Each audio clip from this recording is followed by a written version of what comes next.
Hi എല്ലാവർക്കും നമസ്കാരം. Elsa എക്സ്പ്ലെയിൻസിൻ്റെ പുതിയൊരു വീഡിയോയിലേക്ക് വീണ്ടും സ്വാഗതം.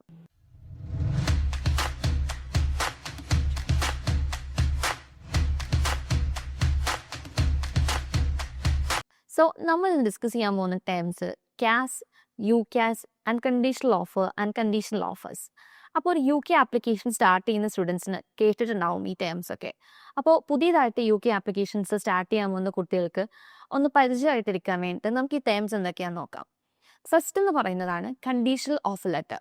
കണ്ടീഷണൽ ഓഫർ ലെറ്റർ എന്ന് പറയുന്നത് നമ്മുടെ യൂണിവേഴ്സിറ്റി നമ്മൾ ആപ്ലിക്കേഷൻ വെച്ച് ചെയ്യുമ്പോൾ കുറച്ച് കണ്ടീഷൻസോട് കൂടിയിട്ട് ഒരു ഓഫർ ലെറ്റർ സെൻഡ് ചെയ്യുന്നതാണ്. കണ്ടീഷണൽ ഓഫർ ലെറ്ററിൻ്റെ അകത്ത് യൂഷ്വലി IELTS കണ്ടീഷൻ മീറ്റ് ചെയ്യാനുണ്ടാവും. അതുപോലെ തന്നെ നമുക്ക് ബേസിക് ആയിട്ടുള്ള കുറച്ച് ഡോക്യുമെൻറ്റ്സ്, പിന്നെ നമ്മുടെ CV, പാസ്പോർട്ട്, അങ്ങനെ പോലും നമ്മൾ ഓൾറെഡി സബ്മിറ്റഡ് ആയിട്ടുള്ള ഡോക്യുമെൻറ്റ്സ് പോലും ചിലപ്പോൾ നമുക്ക് കണ്ടീഷണൽ ഓഫർ ലെറ്ററിൽ ചോദിക്കാറുണ്ട്. ആഫ്റ്റർ നമ്മൾ കണ്ടീഷൻസ് മീറ്റ് ചെയ്ത് കഴിയുമ്പോൾ നമുക്ക് ഫീ പേയ്മെൻറ്റിനുള്ള ചില യൂണിവേഴ്സിറ്റീസ് കണ്ടീഷൻസ് ആയിട്ട് വെക്കുക ഫീ പേയ്മെൻറ്റ് മാത്രമായിരിക്കും. അപ്പോൾ നമ്മുടെ ബാക്കി ഡോക്യുമെൻറ്റ്സ് എല്ലാം ഓക്കെ ആയിരിക്കും. അപ്പോൾ കണ്ടീഷൻസ് മീറ്റ് ചെയ്ത് കഴിയുമ്പോൾ നമുക്ക് യൂണിവേഴ്സിറ്റി പേയ്മെൻറ്റ് ചെയ്യാനുള്ള കൺഫർമേഷൻ തരും. പേയ്മെൻറ്റ് ചെയ്ത് കഴിയുമ്പോൾ നമുക്ക് ക്യാഷ് ഷീൽഡ് കിട്ടും. ക്യാഷ് ഷീൽഡിൻ്റെ അകത്ത് നമ്മുടെ ഫിനാൻഷ്യൽ ഡീറ്റെയിൽസ്, നമ്മുടെ ബേസിക് ഡീറ്റെയിൽസ്, അതുപോലെ തന്നെ ജനറൽ ഇൻഫോർമേഷൻസ്, നമ്മുടെ മെഡിക്കലിൻ്റെ റിപ്പോർട്ട്, അതുപോലെ തന്നെ ഇൻ്റർവ്യൂസ്, പ്രീ ക്യാസ് ഇൻ്റർവ്യൂസും നമ്മൾ ക്യാഷ് ഷീൽഡ് ത്രൂ ആണ് അറ്റൻഡ് ചെയ്യുന്നത്. ചില യൂണിവേഴ്സിറ്റീസ് ക്യാഷ് ഷീൽഡിൻ്റെ അകത്തുനിന്നാണ് നമുക്ക് after completion of the CAS shield ഫുള്ളായിട്ട് കംപ്ലീറ്റ് ചെയ്യുമ്പോഴാണ് നമുക്ക് ക്യാഷ് ലെറ്ററും സെയിം ടൈം അൺകണ്ടീഷണൽ ഓഫർ ലെറ്ററും സെൻഡ് ചെയ്യുന്നത്. ചില യൂണിവേഴ്സിറ്റീസ് സ്റ്റുഡൻസിന് സ്പെഷ്യലായി റിക്വസ്റ്റ് ചെയ്ത് കഴിഞ്ഞാൽ ഒരു കണ്ടീഷൻസും ഇല്ലാത്ത ഓഫർ ലെറ്റർ നമുക്ക് തരും.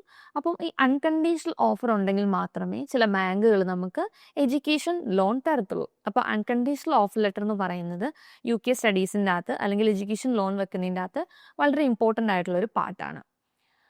നെക്സ്റ്റ് എന്ന് പറയുന്നത് ക്യാഷ് ഷീൽഡ്. നമ്മൾ ഓൾറെഡി പറഞ്ഞു നമുക്ക് ഓഫർ വന്നതിന് ശേഷം ക്യാഷ് ഷീൽഡ് വരുന്നതെന്ന് പറഞ്ഞു. ക്യാഷ് ഷീൽഡ് എന്ന് പറഞ്ഞു കഴിഞ്ഞാൽ confirmation of acceptance of studies. അപ്പോൾ നമുക്ക് ആ പെർട്ടിക്കുലർ യൂണിവേഴ്സിറ്റിയിലേക്ക് പഠിക്കാനുള്ള കൺഫർമേഷൻ കിട്ടുന്നതാണ് ക്യാഷ് ഷീൽഡ് കിട്ടുക എന്ന് പറയുന്നത്. അതൊരു സ്റ്റുഡൻറ്റ് പോർട്ടലാണ്. അതിനകത്ത് നമ്മൾ ഡീറ്റെയിൽസ് എല്ലാം ആഡ് ചെയ്ത് കൊടുക്കും.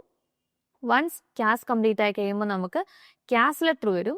ക്യാഷ് ലെറ്റർ വെച്ചിട്ടാണ് നമ്മൾ വിസയ്ക്ക് അപ്ലൈ ചെയ്യുന്നത്. ക്യാഷ് ലെറ്ററിൻ്റെ അകത്ത് ഒരു യൂണീക്ക് ആയിട്ടുള്ള നമ്പർ ഉണ്ടാവും. അതാണ് നമ്മൾ വിസയ്ക്ക് വെക്കാൻ വേണ്ടിയിട്ട് ഉപയോഗിക്കുന്നത്. അപ്പോൾ നമുക്ക് കണ്ടീഷണൽ ഓഫർ ലെറ്റർ ഫെമിലിയറായി, ക്യാഷ് ഷീൽഡ് ഫെമിലിയറായി, സെയിം ടൈം അൺകണ്ടീഷണൽ ഓഫർ ലെറ്ററും എന്താണെന്ന് മനസ്സിലായിട്ടുണ്ടാവും.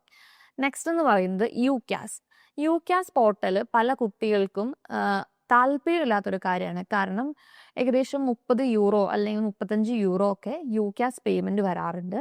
നമ്മുടെ നാട്ടിൽ ഏകദേശം 3,220 രൂപ അടുത്ത് പേയ്മെൻറ്റ് വരുന്നൊരു കാര്യമാണ്. അപ്പം നമ്മുടെ നാട്ടിലെ ഏകജാലകം പോലെയുള്ളൊരു സിസ്റ്റമാണ് യു ക്യാസ് എന്ന് പറയുന്നത്. നമുക്ക് അതിൻ്റെ അകത്ത് 5 യൂണിവേഴ്സിറ്റീസ് ഒരേ സമയം ആഡ് ചെയ്യാൻ പറ്റും. അത് കൂടുതലായിട്ടും ചെയ്യുന്നതെന്ന് പറഞ്ഞു കഴിഞ്ഞാൽ PSC നഴ്സിംഗ് അല്ലെങ്കിൽ അങ്ങനെ മെഡിക്കൽ റിലേറ്റഡ് കോഴ്സസ് എടുക്കുന്ന കുട്ടികളാണ്. വൺസ് യു ക്യാസ് നമ്മുടെ ആപ്ലിക്കേഷൻ റിസീവ് ചെയ്ത് 5 ആപ്ലിക്കേഷൻ നമുക്ക് ഒരേ സമയം ഇടാം. നമ്മൾ അതിൻ്റെ അകത്ത് നമ്മുടെ ബേസിക് ഡീറ്റെയിൽസ് പ്ലസ് ഒരു പേഴ്സണൽ SOP അതിൻ്റെ അകത്ത് തന്നെ 500 വേർഡ്സിൻ്റെ ടൈപ്പ് ചെയ്തിടുന്നുണ്ട്. അപ്പോൾ യൂണിവേഴ്സിറ്റി അതത് യൂണിവേഴ്സിറ്റീസിന് ആഡ് ചെയ്ത് നമുക്ക് ഏതൊക്കെയാണോ വേണ്ടത് അത് യു ക്യാസ് ത്രൂ ഉള്ളതാണെങ്കിൽ അത് നമ്മൾ യു ക്യാസ് ത്രൂ തന്നെ ആഡ് ചെയ്തിട്ട് 5 ആപ്ലിക്കേഷൻ നമ്മൾ സെയിം ടൈം വെക്കും. അപ്പോൾ ഈ യു ക്യാസിൻ്റെ ഒരു പ്രത്യേകത എന്ന് വെച്ച് കഴിഞ്ഞാൽ ഇത് ഒരു പ്രാവശ്യം മാത്രമേ ക്രിയേറ്റ് ചെയ്യാൻ പറ്റത്തുള്ളൂ. നമ്മുടെ പാസ്പോർട്ട് നമ്പർ വെച്ചിട്ടാണ് ക്രിയേറ്റ് ചെയ്യുന്നത്. വൺസ് നമ്മൾ യു ക്യാസ് ക്രിയേറ്റ് ചെയ്ത് കഴിഞ്ഞാൽ പിന്നീട് രണ്ടാമതൊരു യു ക്യാസ് ക്രിയേറ്റ് ചെയ്യാൻ പാടില്ല. നമ്മളുള്ള ഒരു യു ക്യാസ് വെച്ച് തന്നെ നോക്കണം. അതുപോലെ തന്നെ നമുക്ക് ഇൻ ബിറ്റ്വീൻ ഒരു യൂണിവേഴ്സിറ്റിയെ സെലക്ട് ചെയ്ത് വേണമെങ്കിൽ അത് വിഡ്രോ ചെയ്യാനും കിട്ടിയ യൂണിവേഴ്സിറ്റീസിൻ്റെ ഡീറ്റെയിൽസ് എല്ലാം ചെക്ക് ചെയ്യാനും നമുക്ക് മെയിൽ വരും. അതുപോലെ നമുക്ക് യു ക്യാസിൻ്റെ അകത്തു നിന്നൊരു പേഴ്സണൽ യു ക്യാസ് ID കിട്ടും.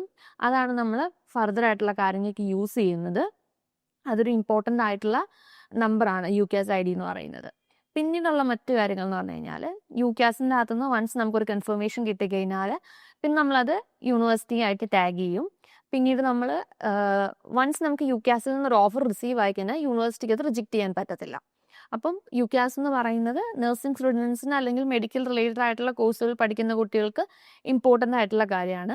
ചില particular universities applications UCAS through മാത്രമേ ആക്സെപ്റ്റ് ചെയ്യത്തുള്ളൂ. അപ്പോൾ അത് യു ക്യാസ് ആപ്ലിക്കേഷൻസ് ആയിരിക്കും. പക്ഷേ universities are there without UCAS. വളരെ കുറച്ച് യൂണിവേഴ്സിറ്റീസ് മാത്രമേ UCAS ത്രൂ ആപ്ലിക്കേഷൻസ് എടുക്കുന്നുള്ളൂ. അതും ചില പെർട്ടിക്കുലർ കോഴ്സുകൾക്കും UCAS ത്രൂ ആണ് ആപ്ലിക്കേഷൻസ് എടുക്കുന്നത്. അപ്പോൾ നമ്മൾക്ക് ബേസിക് ആയിട്ടുള്ള കുറച്ച് ടേംസ് ആണ് conditional of letter, unconditional of letter, CAS and UCAS. അപ്പോൾ എല്ലാവർക്കും ഒരു ബേസിക് ആയിട്ടുള്ള ഐഡിയ ആയിട്ടുണ്ടെന്ന് ഞാൻ വിചാരിക്കുന്നു. So thanks for watching.